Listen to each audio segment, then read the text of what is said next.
اس سے پہلے اس علاقے پر ترک اور عثمانی قابض رہے، لیکن سعودی عرب کے بانی محمد ابن عبد الوہاب نے سعود کے نام سے ایک ریاست تشکیل دی جو آج سعودی عرب کے نام سے جانی جاتی ہے۔ اب سوال یہ ہے کہ سعودی ریاست کیسے وجود میں آئی؟ اس ریاست نے 1744 سے لے کر 1932 تک کون کون سے عروج و زوال دیکھے اور سعودی عرب کن کن قبائل کے زیر تسلط رہا؟ سعودیہ کی مکمل تاریخ جاننے کے لیے دوستو اس ویڈیو کو آخر تک ضرور دیکھیے گا۔ تو آئیے چل کر سعودی عرب کے عروج و زوال کی داستان جانتے ہیں۔ پیارے ساتھیوں، سعودی عرب کے صحراؤں میں انسانی آبادکاری برفانی دور یعنی آئس ایج ختم ہونے کے بعد آج سے تقریباً 20,000 سال پہلے شروع ہوئی۔ اسلام کے آنے کے بعد سعودی عرب خلافت کا مرکزی مرکز بنا، لیکن اس کی یہ ساری حیثیت زیادہ دیر نہیں چل سکی۔ ماضی میں سعودی عرب پر شام، عراق اور ترکی سے حکومت کی جاتی رہی۔ کئی سالوں پر محیط 3 کوششوں کے بعد موجودہ سعودی عرب ایک آزاد ملک کے طور پر وجود میں آیا۔ سعودی عرب کا علاقہ مختلف خانہ بدوش قبائل کا علاقہ تھا۔ یہاں تمام قبائل آزادی سے رہتے تھے۔ 32ویں صدی قبل از مسیح میں موجودہ بحرین اور اس کے آس پاس کے ساحلی علاقوں میں دلمن نامی تہذیب نے جنم لیا۔ اس وقت دلمون کے تجارتی تعلقات میگن یعنی موجودہ عمان، بابل اور دریائے سندھ کی وادی میسوپوٹیمیا جیسے شہروں کے ساتھ تھے۔ دلمون اس زمانے میں موتیوں کے لیے پوری دنیا میں مشہور تھا۔ اس وقت یمن کو سبا کے نام سے جانا جاتا تھا۔ اس طرح اردن کا نام نباتین تھا، لیکن وادی عرب کے لوگ ہمیشہ سے خود کو العرب یا جزیرت العرب کے باشندے کہہ کر پکارتے تھے۔ یہ معلوم نہیں ہو سکا کہ اپنے آپ کو وہ عرب کیوں کہتے تھے، حالانکہ ان میں سے زیادہ تر لوگ صحرا کے خانہ بدوش تھے جنہیں بدو کہا جاتا تھا۔ اسلام سے پہلے کے معاشرے میں بدو برادری کے لوگ کئی گروہوں یا ذاتوں میں بچے ہوئے تھے۔ ان سب کا اپنا اپنا الگ طرز حکمرانی اور رسم و رواج تھے۔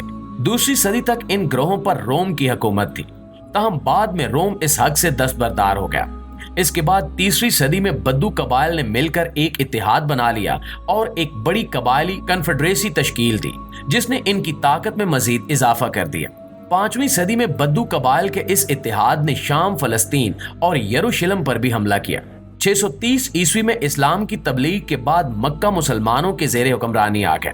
اسلام کی تبلیغ کی ابتدا مدینے سے ہوئی اور آہستہ آہستہ دیگر علاقے مسلمانوں کے قبضے میں آنے لگے۔ اسلام کے آخری پیغمبر حضرت محمد صلی اللہ علیہ وآلہ وسلم کے وصال کے وقت تک تقریباً پورا عرب خطہ مسلمانوں کے قبضے میں آ چکا تھا، اور اس وقت تک عرب کے بدوؤں کے تمام گروہ اسلام کے سائے تلے جمع ہو چکے تھے اور انہوں نے آپسی لڑائیاں ترک کر کے اسلام کے فروغ کے لیے کام کرنے کا عزم کر لیا تھا۔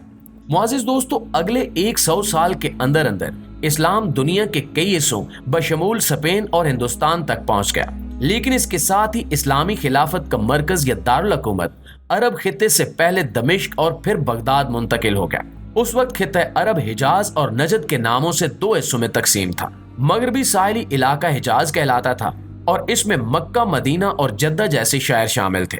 مختلف ادوار میں بنو امیہ، عباسیوں، مصریوں اور عثمانوں نے اس علاقے پر حکومت کی۔ صحرائی اور پہاڑی علاقہ نجد کے نام سے مشہور تھا، جہاں خانہ بدوش اور جنگ پسند بدو قبائل کے لوگ آباد تھے۔ اس علاقے میں ریاض جیسے شہر بھی آباد تھے۔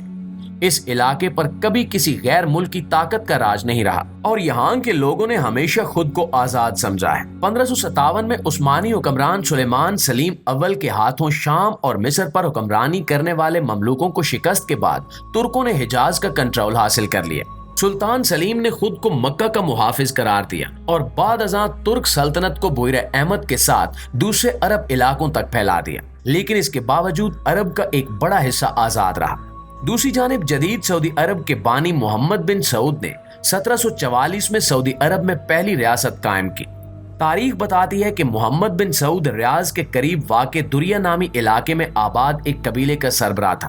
اس نے عرب مذہبی رہنما محمد ابن عبد الوہاب کی مدد سے خلافت عثمانیہ سے علیحدگی اختیار کر لی اور امارات دریا کے نام سے ایک مملکت قائم کی، جو تاریخ کی پہلی سعودی ریاست تھی، مگر یہ ایک طرز کی شہری ریاست تھی۔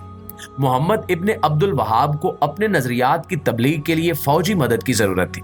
دوسری طرف محمد بن سعود کو ایک آزاد عرب قوم کی تشکیل کے لیے مذہبی حمایت کی ضرورت تھی۔ یہی وجہ تھی کہ سعودی عرب کے ان دونوں بانیان نے مل کر نجد کو متحد کرنے کی کوشش کی۔ محمد ابن سعود کے بعد اس کے جانشین عبد العزیز نے عثمانی حکمرانوں کو شکست دی اور کربلا سمیت عراق کے کچھ علاقوں پر قبضہ کر لیا۔